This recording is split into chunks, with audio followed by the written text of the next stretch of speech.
Seu filho vomita os remédios? Não aceita tomar um antitérmico e a febre não baixa de jeito nenhum? Eu recebo muitas famílias no consultório com essa queixa. Sou a doutora Tati Lemos, médica pediatra, e a gente vai conversar sobre isso no vídeo de hoje. A minha experiência particular como mãe para dar os remédios para minha filha foi super tranquila. A Marina era bem tranquila nesse assunto. Desde pequena ela não gostava muito quando o sabor do medicamento era ruim. Quando era bom ela aceitava melhor.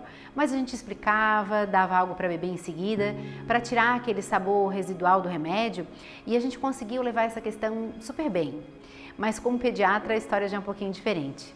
Com frequência eu recebo queixas de famílias super angustiadas porque os pequenos não aceitam tomar os medicamentos que foram prescritos. Eu começo esse vídeo dizendo, gente, que não tem receita mágica. As crianças são pessoas diferentes, com sensibilidades diferentes.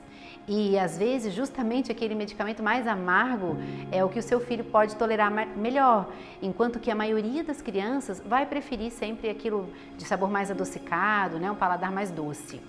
Mas eu vou deixar algumas orientações aqui que podem ajudar muito, especialmente se a gente aplicar elas desde que as crianças são bem pequenas. Então, passa esse vídeo aí para quem tem criança pequena, porque a gente começando cedo fica melhor.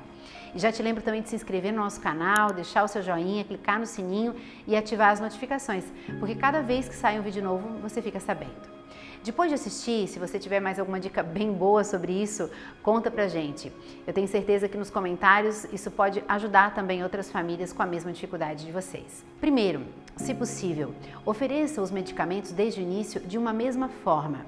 Quando a gente usa, por exemplo, um copinho de medicação, uma colherinha ou a seringa, são excelentes opções, porque quando a gente cria rotinas para ajudar a criança a entender o que está acontecendo e antecipar, ela vai tolerar melhor essas situações. Lá em casa a gente costumava usar a seringa, era o método que funcionava. E com as crianças que resistem muito aos medicamentos, às vezes a gente evita a colher para que ela não faça uma associação muito negativa com a hora das refeições, tá? Dar o medicamento, por exemplo, numa colher, num copinho, numa seringa, evita uma coisa super importante, que é o risco de a gente dar um volume errado maior direto na boca do bebê. E isso pode, por exemplo, causar uma superdosagem que é super perigoso.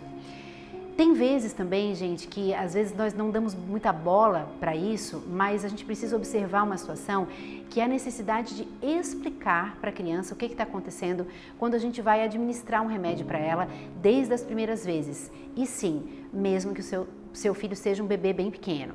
Diga para ele o que você está dando, que é uma vitamina ou que é um medicamento, para que ele fique saudável, para recuperar de uma doença.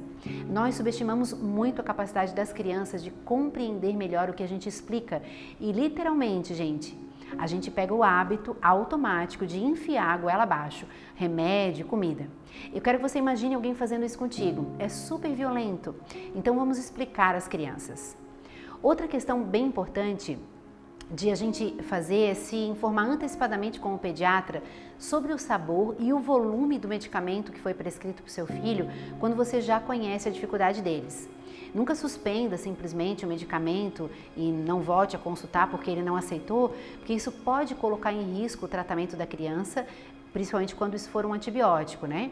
Na maior parte das vezes vão existir opções boas e que sejam melhores para substituir o sabor, a quantidade ou a via de administração do seu filho. É comum também que os pais misturem, né, o remédio com bebidas e alimentos para disfarçar o sabor dos remédios, só que isso nem sempre é uma boa opção. Confere na bula ou fala com seu pediatra ou farmacêutico sobre a interação desse medicamento com alimentos. Nesse caso, duas situações precisam ser observadas. Primeiro, a gente tem que lembrar que alguns medicamentos precisam de jejum ou perdem o efeito em combinação com outros medicamentos ou alimentos, como comida, como leite, né? E outros medicamentos até se beneficiam dessas associações. E, em segundo lugar, sempre que for possível, observe também de colocar um pouco volume para misturar com esse medicamento.